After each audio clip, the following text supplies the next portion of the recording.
तो ये हमारा डे 3 है, यानी फर्स्ट डे तो हम चले थे, सेकंड डे हम सोनप्रयाग में रुके हैं।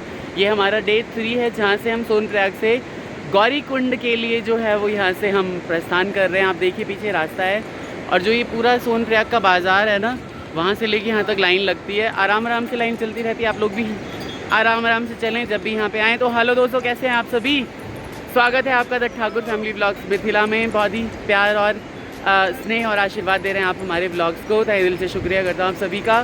सारी ट्रैकिंग आपको दिखाते हैं, एक एक चीज़ जो प्रॉब्लम सब फेस करेंगे यहाँ पे, जो अच्छी चीज़ें होंगी सारी चीज़ें आपको दिखाई जाएंगी आगे। तो प्यारी मंदाकिनी मैया पीछे हमारी कल बह रही है, बहुत ही सुंदर नज़ारा यहाँ पे पेश हो रहा है। जैसे ही आप यहाँ पे ये ब्रिज क्रॉस करेंगे, आप देख रहे होंगे ये लोहे का ब्रिज है, उसके बाद बहुत सारी गाड़ियाँ आपको मिलती हैं यहाँ पे लगी हुई, जहाँ पे भी आपको लगे जगह है आप उस गाड़ी में बैठ जाइए। यहाँ पे आपको 50 रुपीज़ लेंगे मुझे जैसा कि लगता है, और आपको गौरीकुंड छोड़ दिया जाएगा। वहाँ से आपको पैदल ट्रैक जो है वो स्टार्ट हो जाता है। क्यों सरकार?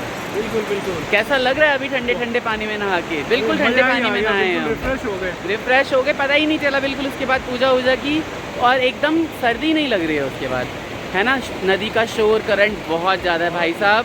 2013 में क्या हुआ होगा ये सोच के ना मेरे तो रोंगटे खड़े हो रहे हैं, सच बता रहा हूँ। कल बहती हुई मंदाकिनी माता यहाँ पे उन्होंने जब रौद्र रूप धारण किया होगा तो कैसा ही हो गया होगा यहाँ का पूरा नज़ारा। ये पूरा ही ये जो ठूस के ले जाते हैं यहाँ पे, एक भी बंदा बाकी नहीं रहने देते। कितने लोग बैठे हैं भैया इसमें? पूरे 12 लोगों को बिठा के ले जाते हैं, इसलिए अपना वजन कम रखें, खुद को भी तकलीफ़ कम होगी, दूसरों को भी तकलीफ़ कम होगी। गाजियाबाद से बहुत ही अच्छे रास्ते हैं यहाँ पे भी। हाँ जी, नहीं बाइक पे नहीं, बस से आए हैं। हाँ बहुत अच्छा रास्ता है, लेकिन खतरनाक। बहुत ही नीचे पहाड़, उनके बीच गाड़ियाँ चल रही हैं। गौरीकुंड उतर चुके हैं। गौरीकुंड अभी भी थोड़ा आगे है क्योंकि गाड़ी जो है थोड़ा सा पहले उतार देती है ना। बहुत अच्छे नज़ारे हैं, लेकिन मुश्किल बात है ये, कोई पिकनिक के लिए सोच रहा हो तो कभी ना आए केदारनाथ। तो यहाँ से लिखा तो है 16 किलोमीटर, लेकिन क्योंकि रामबाड़ा वगैरह सब कुछ बह चुके हैं तो 21 किलोमीटर का हो गया है। पूरे जोश में नारे लगाए जा रहे हैं, जयकारे लगाए जा रहे हैं, बहुत ही बढ़िया। 16 किलोमीटर। तो जहाँ हमने गाड़ी में छोड़ा था वहाँ से हम आ चुके हैं गौरीकुंड, और हम तो होटल से नहा लिए थे, लेकिन यहाँ देखिए बहुत ही ज़्यादा मस्ती कर रहे हैं लोग। मुझे वहाँ रिकमेंड नहीं किया था नहाने के लिए, लेकिन मैं आपको रिकमेंड करूँगा कि आप नहा सकते हो यहाँ आके। मुझे कोई बुरा नहीं लगा, और बहुत ज़्यादा कोई गंदगी नहीं है, बहुत ज़्यादा लोग नहा रहे हैं और पानी एकदम साफ़ है, बहुत ही ज़्यादा गर्म पानी है। अगर कोई यात्रा करके यहाँ पे आए ना तो उसकी सारी थकान मिट जाएगी, पूरी थकान मिट जाएगी। बहुत ही अच्छा लगा। एक तरफ लेडीज़ का बना रखा है उधर, एक तरफ इधर जेंट्स का बना रखा है। मैं तो रिकमेंड करूँगा कि भाई आप आओ यहाँ पे। इधर पीछे कल बहती हुई मंदाकिनी मैया, बहुत ही सुंदर, बहुत अच्छा नज़ारा है यहाँ पे। कुंड से निकलने के बाद हम पहुँच चुके हैं यहाँ पे केदारनाथ का जो द्वार बना हुआ है, यहाँ से यात्रा चालू होगी। बोलिए हर हर महादेव। पूरी दुनिया परेशान रहती है कि भाई झरने दिखाओ। यहाँ रास्ते में कदम कदम पे दुनिया भर के झरने जो हैं वो वाटरफॉल दिखाई दे जा रहे हैं, जिससे लोग बच के जा रहे हैं। आप लगा लो कि ज़रूरत जब होती है ना तब ये दिखते नहीं हैं। बहुत ही सुंदर, एकदम नेचुरल ब्यूटी है। मुंह में मैंने ये रखा हुआ है। इससे क्या होता है कि जब आप चढ़ रहे होते हो ना तो आप बिल्कुल मुंह से भी सांस ले रहे होते हो, तो पूरा गला सूख जाता है। तो कभी भी आप केदारनाथ के ट्रैक पे आएँ तो इस तरह का एक टॉफ़ी ज़रूर रख लें, पैकेट, है ना। थैंक्स टू सुबोध जी, ये लाए थे, नहीं तो हमें ख़रीदना पड़ता। यहाँ हर चीज़ दुगनी तिगनी महंगी है। कभी भी आप आएँ मैं तो आपको यही रिकमेंड करूँगा कि आप चॉपर से आएँ, वेल इन एडवांस बुकिंग कराएँ और चॉपर से आएँ। यहाँ पैसे आने वाला है नहीं भाई लोगों, बहुत ज़्यादा महंगाई है। गरीबों के लिए तो बिल्कुल भी नहीं है यात्रा, हम जैसे गरीबों के लिए।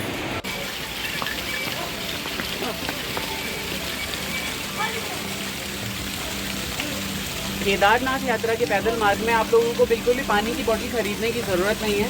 ऐसा एक चौड़े मुँह वाला बोतल रखें और ये भरपूर पानी पिएँ, जिसमें कि पहाड़ों का मिला हुआ मिनरल है और बहुत ही ज़्यादा टेस्टी और बहुत ही ज़्यादा ठंडा पानी है। आप लोगों को ये बहुत ही ज़्यादा ऊर्जा देगा और केदारनाथ की यात्रा तय करने में बहुत मदद करेगा। भाई लोग सोचते हैं कि हम जाएं दूध सागर फॉल। और ये फॉल जो पीछे हमारे देख रहे हैं ना आप, ये केदारनाथ के ट्रैक पे है। और ये कोई दूध सागर फॉल से कम नहीं है। ज़रा सी बारिश होती है तो ये बिल्कुल रास्ता ही जाम कर देता है, ब्लॉक कर देता है। श्री हरि सूर्य नारायण की रोशनी में ये पूरा पहाड़ जो लग रहा है वो हरा भरा लग रहा है, बहुत ही अच्छा लग रहा है। अभी तक एनर्जी नहीं थी शरीर में, लेकिन ये भाई साहब बहुत सारे काजू किशमिश और बादाम अखरोट वगैरह लाए थे। मैंने कहा खा लेते हैं, अच्छे से खाया है मैंने। शरीर में अब एनर्जी लग रही है और धूप देखने के बाद ना वैसे भी एनर्जी हो जाती है। तो करते हैं ट्रैकिंग फिर। अभी हमने 7:30 बजे स्टार्ट किया था, लेकिन हमें लगा था हम बहुत जल्दी जल्दी कर लेंगे, लेकिन आराम आराम से कर रहे हैं। हमारा ये टारगेट है कि भाई हर 100 मीटर पे ना 30 सेकंड का हम रेस्ट लेंगे और उसके बाद हम करेंगे। 3-4 बज जाएंगे और आराम से हम श्री केदारनाथ पहुंच जाएंगे। वहां जाके सबसे पहले कुछ लेना है ठहरने के लिए, प्री कोई बुकिंग नहीं है हमारी पहले से। और उसके बाद फिर हम दर्शन करने के बाद, आरती करने के बाद सोएंगे। सुबह मॉर्निंग में जल्दी जल्दी नहा धो के और दर्शन करेंगे। फिर ये कितना ही सुंदर फॉल है ये।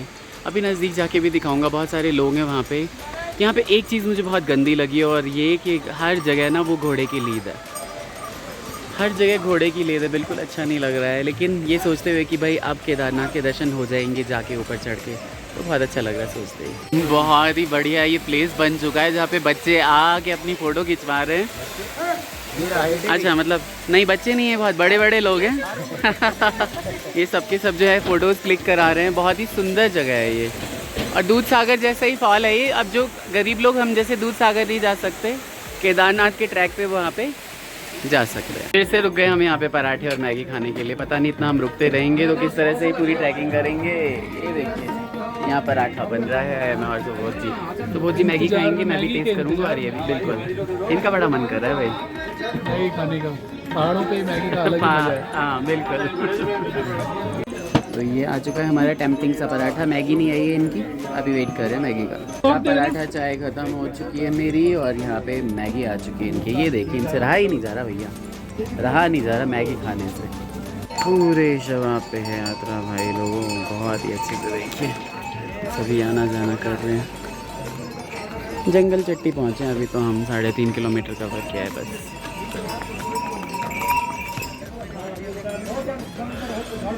वो जी आ गए फ्रेश होके।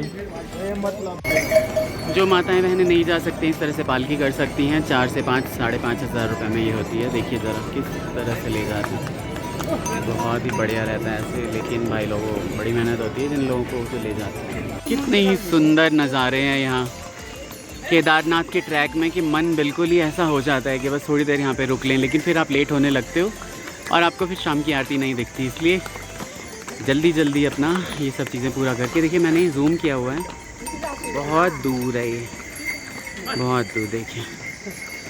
और ये जूम आउट हो चुका है। बड़े जवान लोग भी अब तो घोड़ा कर लेते हैं। शरीर किसी का रहा ही नहीं है अपने कहे में। बूढ़ी माताएं बहनें करती हैं समझ में आता है। जवान लोग भी अब घोड़ा कचर कर रहे हैं। हंसते हंसते हम लोगों की हालत हो रखी है खराब। मैं कह रहा हूँ बाबा थोड़ा नीचे ही रह लेते, इतना ऊपर जाने की क्या जरूरत थी। सबको परेशान कर रखा है। अभी हम आधा मिनट चलते हैं और 5 मिनट आराम करते हैं। This is how we are making a progress. सबकी हालत खराब है। जो गधे पे बैठे हैं ना उनकी भी।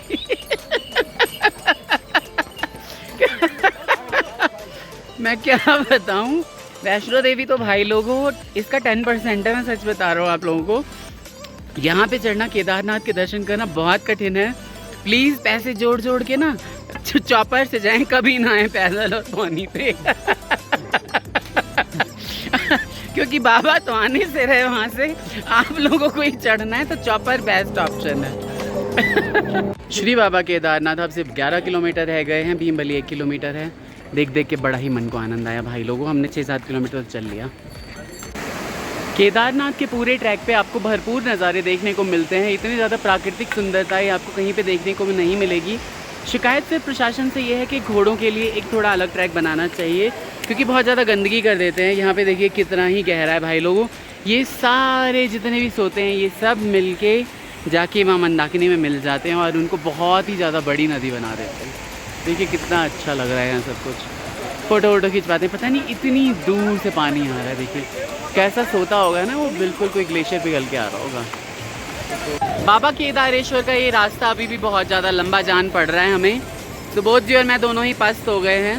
मंदाकिनी माता यहाँ पे जो कल कल बह रही है ना, हमें रुकने के लिए मजबूर कर देती हैं। इतना ही सुंदर नज़ारा है ना यहाँ पे, बता नहीं सकता। मतलब देख के ना थकान दूर हो जाती है। आप लोग भी एक बार ज़रूर श्री केदारेश्वर के दर्शन करने आए। इतने ही मनमोहक दृश्य है ना यहाँ पे, जगह जगह पे मज़ा आ जाता है, एकदम आनंद आ जाता है जब आप इन चीज़ों को देखते हो ना। मैं तो बहुत ही ज़्यादा थका हुआ हूँ, लेकिन मैं भी ऐसा रिलैक्स फील करता हूँ सच में। पोनी पे भी बैठना ना कोई बहुत ज़्यादा जो है वो सेफ़ नहीं है। देखिए पीछे आंटी जो हैं वो गिर गई हैं और बहुत ही ज़्यादा बुरी हालत है, पूरा मुड़ गया है पोनी उन्हें लेके और बहुत ही बुरी हालत है उनकी। तो कैसी हालत है अब 9 किलोमीटर चढ़ाई पर चढ़ने के बाद, ज़रा बताएं। फिर से चढ़ गया है। हाँ, धूप हो चुकी है बंद धूप, मुझे लग रही है ठंड। अब जैसे से हम केदारनाथ की तरफ चढ़ते जा रहे हैं ना, वो पीछे देखिए धूप खिली हुई है, वो लगातार खिली हुई है, ऐसा नहीं है कि जा रही आ रही है। और यहाँ पे जो है ना, ये एकदम ऐसी हवा आ रही है जैसे कि फ्रीज़र में से आती है भाई लोगों। बहुत ही ज़्यादा ठंड है, नहीं हद ठंड है, हद। पता नहीं आगे कैसे रात बीतेगी हमारी यहाँ पे, बीतेगी रात अच्छे से। Let's see. भयंकर ओलावृष्टि हो रही है, भयंकर। आज के दिन हमने 3 मौसम देखे, एक्सट्रीम कोल्ड, एक्सट्रीम हॉट और एक्सट्रीम रेनिंग। और अब रेन जो है चेंज होके बदल गया है। ये देखिए ज़रा कितनी ओलावृष्टि हो रही है पूरे, ये देखिए यहाँ तक भी ओले पड़ रहे हैं। ये देखिए ट्रैकिंग करते करते भाई अब तो हमारी हालत पस्त हो गई। मैं किसी को एडवाइस नहीं दूंगा, प्लीज़ चॉपर से आएँ जब भी आएँ केदारनाथ। भाई लोगों रेनकोट डाल के हम चल रहे हैं, धीरे धीरे बारिश हो रही थी, अब पूरी बारिश रुक चुकी है। जितने भी लोग आपको ज्ञान देते हैं ना कि आप जाओ केदारनाथ जाओ, मैं आपको ट्रू ज्ञान देता हूँ आज। कभी भी मत आओ बिना चॉपर के। यहाँ पे सिर्फ जो वीडियो में आप देख रहे हो ना, आपको अच्छा लग रहा होगा बहुत, लेकिन असलियत में यहाँ इतनी ज़्यादा अव्यवस्थाएँ फैली हुई हैं ना। इसके अलावा आपको हर रेट तिगुने चौगुने देने पड़ रहे हैं। एक ऐसा रूम जिसमें आप ठहरना भी नहीं चाहते, उसके आपको 4000 रुपीज़ पर नाइट के देने होंगे। और आप अभी केदारनाथ के ऊपर जब हम जा रहे हैं ना, तो लोग जो वापस आ रहे हैं वो कह रहे हैं कि वहाँ तो रूम है ही नहीं, और होंगे भी तो वो बाद में रात में देंगे आपको, जब उसे 20,000 25,000 लेंगे आपसे। और अगर आपको लाइफ में किक चाहिए, एडवेंचर चाहिए, एक्सपीरियंस करना चाहते हो तो ज़रूर आए। मैं तो बिल्कुल भी नहीं चाहूँगा कि यहाँ पे आएँ, कहीं और जाएँ। यहाँ पे इतने लोग आ गए, मुझे लगता है इतनी कैपेसिटी नहीं है केदारनाथ में इतने लोगों को संभालने की, और एक्सेस लोग यहाँ पे आ गए हैं। बिल्कुल भी आप लोगों को नहीं आना चाहिए। चॉपर से आएँ, एक दिन में आपको दर्शन हो जाएंगे, अदरवाइज़ 3 दिन लग जाते हैं। सारी चीज़ें आप देख ही रहे हो, ब्लॉगिंग आप देख ही रहे हो, बहुत ही बुरा लगता है। हालांकि देखिए सीनिक ब्यूटी बहुत अच्छी है, जो कि आपको चॉपर से भी नज़र आएगा, और चॉपर वाले भी आपको 1.5 से 2 घंटे का टाइम देते हैं दर्शन करके वापस आने के लिए, तो इसमें वो भी कोई प्रॉब्लम नहीं है। इसलिए आप लोग हमेशा चॉपर से ही आएँ। खर्चे और बाकी जो भी चीज़ें आप जोड़ते हैं ना, चॉपर ही सस्ता पड़ता है। बस वेल इन एडवांस प्लान करें, और श्री केदारनाथ सबका मंगल करें, हमारा भी मंगल करें। हमारी हालत बहुत ख़राब है अभी, मैं सच बता रहा हूँ। इतना मैंने किसी भी ट्रैवल में आज तक मैं इतना नहीं बोला था जितना मैं बोल रहा हूँ कि आप कभी ना आए केदारनाथ अगर आपको चॉपर से ना आना हो तो। कितनी भी आपको स्ट्रेंथ है ना, लेकिन यहाँ पे बहुत सारी अव्यवस्थाएं जो कि आपको ये सोचने पे मजबूर कर देंगी कि देखो दुनिया कहाँ से कहाँ पहुँच गई, लेकिन लोगों का लालच जो है ना वो नहीं छूटा आज तक।